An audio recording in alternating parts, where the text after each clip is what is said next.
are you doing in my space station? I'm giving you a chance to get back in on the action on a galactic scale. What a cute idea. What's up, Screen Rant, and what's up, Trekkies? We are here at the Star Trek Section 31 world premiere in New York City, New York. We're talking with the cast, we're talking with the crew, we're talking with some friends from Star Trek Discovery. The Star Trek family is alive, they're reunited, they are here at this carpet. We're bringing you all the exclusive content right now. Star Trek is expanding. It's really cool that we're exploring with a full-length feature film on streaming. Why was this the right story to expand in that medium here on streaming on Paramount Plus? Well, it's interesting because what had been a season-long arc for the character of Philippa Georgiou worked perfectly in a 2-hour movie because what it became was a Western, in a way, a space Western. And Star Trek obviously has its roots in that. It was originally called Wagon Train to the Stars, right? So the idea that you have in Michelle's character, Philippa Georgiou, somebody who has an incredibly checkered past, who's been running from their past, whose sins come back to haunt them, and then they have to decide if they're going to walk the path of redemption or not. Very traditional 2-hour Western paradigm. So it actually worked perfectly for us. And all the work that we had done on it being a series before allowed us to make that transition in a way that was very organic. What does it feel like to finally bring Section 31 to an audience tonight? It's exciting. It feels a lot like week 1 of production, which gives you a different level of butterfly. Maybe with me having a 21-year career at this point, I don't get the butterflies the same way I used to. But it's definitely, and I've told my kids this, and my family knows this to be the case, is constant rebooting of new cast. And so for me, the enjoyment of learning a new cast and learning their idiosyncrasies and what makes them happy and what makes them unhappy, there's an excitability to that. I feel the same thing about whether fans will be happy or unhappy. It's nice. It's cool to see their reactions to what's about to become. The energy is palpable. Love the shirt, by the way. Thank you, brother. I appreciate that. What's it like to finally bring this thing to life? What's it to finally see Section 31 premiered in front of all these people?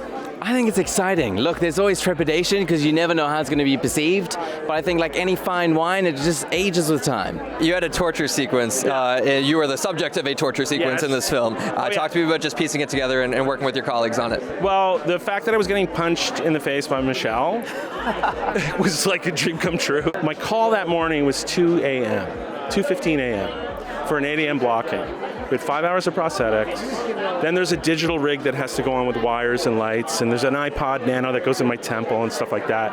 And then we get to set, and the punches were kind of added last minute, to be honest. And they were like, "Are you okay?" I'm like, "Am I okay if Michelle punches him?" I'm like, "Yeah, I'm fine. It's good. It's all good. Yeah, please." Bucket list item. Check it off. Yeah. Can we get some kicks in there? And so, but then with the punches and everything, and a lock with the grab, and I don't give too much away, the rig started to malfunction. So it was just like, it became like, it was a whole ordeal. So needless to say, 2 a.m. start, and I don't think we finished, it was like a 20-hour day. It was a mental day. That interrogation scene felt like physically I was beat up quite a bit. But it adds to it. You're like in the moment. It's all good. James, you have quite a few amazing action set pieces in this movie, specifically opposite Michelle Yeoh. What was it like to work with her and develop that crazy action that we get in this movie? All right, so, I'm sounding like a broken record at this point, Liam, but Michelle Yeoh, amazing, awesome, my hero. I hear she gets up at like 5 a.m., stretches, does it all. She's okay. I'm just gonna say this. No offense to everybody else, the stunties and these incredible martial arts. Michelle Yeoh has the greatest flow I've ever seen. She is incredible. So I thought I was pretty fast in learning the choreography. It took me a couple of days, and I thought, hey man, I learned a lot of choreography until I was like, I'm feeling good. Michelle Yeoh, she had the fight, or fights, whatever. She had this long fight down in less than 3 hours. I'd love to know your Star Trek origin story. What roped you into the franchise? Listen, I'm a baby Trekkie. Don't come for me, okay? I didn't know I was gonna be in this franchise. I had seen bits and pieces. I knew about Spock. I knew about Starfleet and the decorum. but I hadn't really seen much, and it's something that films in Toronto, in my home city, so it's kind of cool that I got to kind of check that off my list. But I did a lot and mostly of my research when I booked it, and I knew that I was doing this, starting with the Star Trek motion picture, and I got to see Ilya, which is like the first Deltan we see, and I knew that my Deltan was going to be very different. She's a bit more loosey-goosey than the original one, but it's an incredible, incredible franchise. I mean, the history, the representation, the diversity. I understand that Star Trek is about humanity and the world that we really wish we had. What's your Star Trek origin story? What was your initial welcoming into this franchise as a fan? Oh my goodness. I mean, my true confession is that I grew up without a TV, so like I'm gathering things sort of from the culture, but my true education has begun now. But I think, in terms of first things that permeated my little sphere of non-TV-ness, I was a weird kid, so like Spock was important. The funniness, or not the funniness, but how he makes his way through life I identified with, my education begins now. I'm getting into it now. I'm doing the work. So if you didn't have a TV, what got you into acting? Okay, so here's the thing. My mom is a playwright and a writer, and my dad is a director. So I grew up in theaters and rehearsals and visiting my dad on set, and just loved it and found my way. And there was a pocket of time where I was probably thinking about being something else, but this just made the most sense. It was like this or a painter. So there's a little indie actor, you might know the name, Denzel Washington, and he once said the best way to learn is by going on the stage. So I feel like you did it right. I feel like you made the right choice. Thank you. How's it feel to be here? It's like putting on an old pair of jeans. It's nice. Is it cool to reunite with all the Discovery mates? Yeah, I mean, I just literally hadn't seen Sonequa since we finished. Wow. I think. Is that true? Since the premiere.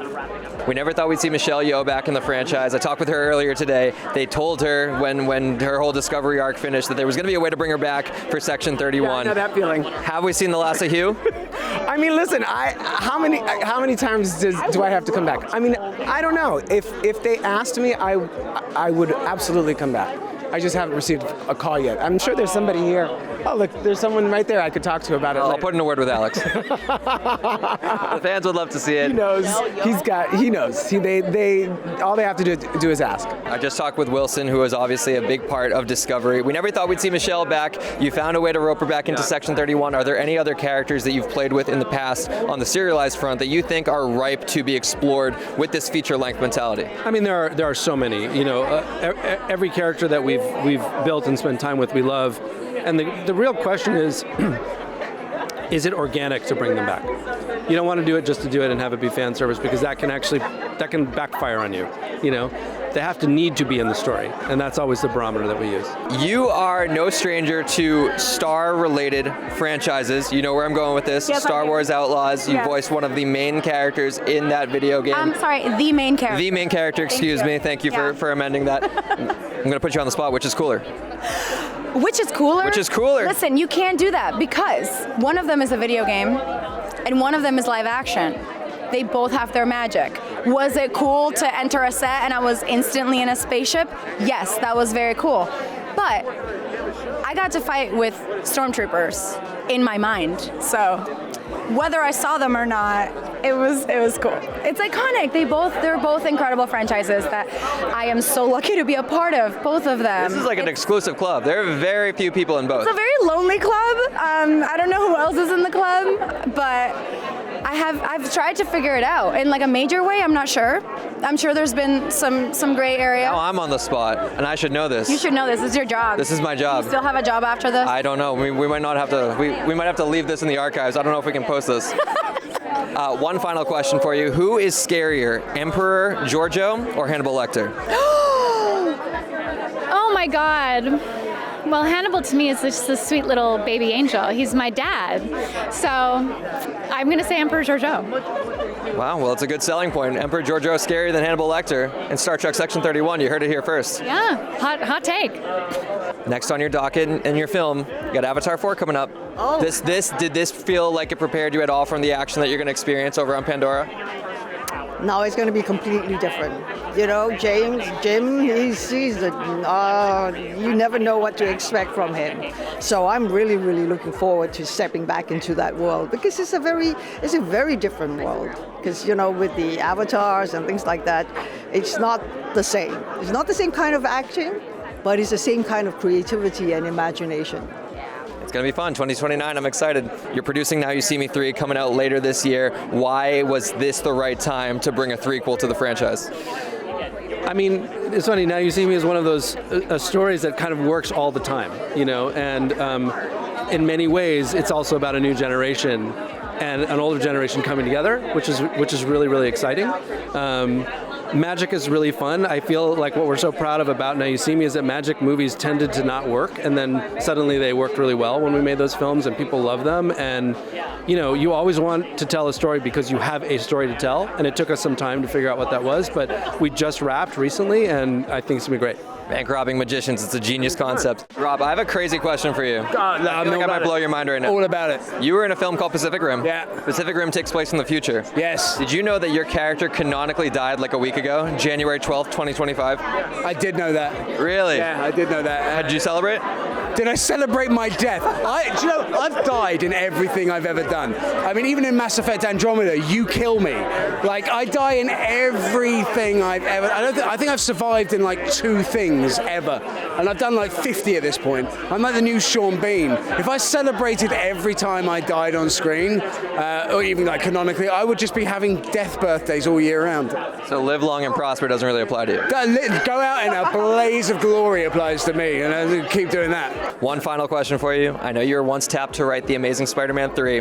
Andrew Garfield returned in No Way Home. Yep. Will your script ever see the light of day? You know, we never wrote it. Never got to around it? We never wrote it, yeah. I did 2, and that was it for me, yeah. I love 2, and I wasn't just saying that earlier. I love 2. It is the greatest looking Spider-Man movie. Cinematography, Dane DeHaan, oh my God. Yeah, fire me up. It was great. Yeah, thank you. I appreciate it. Hans Zimmer, I talked with Pharrell at this venue not too long ago, and he did the score with Hans and the Magnificent Six, I want to say, was the composing team. Group, yeah. It was a very unique sound for that movie, yeah. Congrats on this film. Thank you. I get to say live long and prosper, and may the force be with you.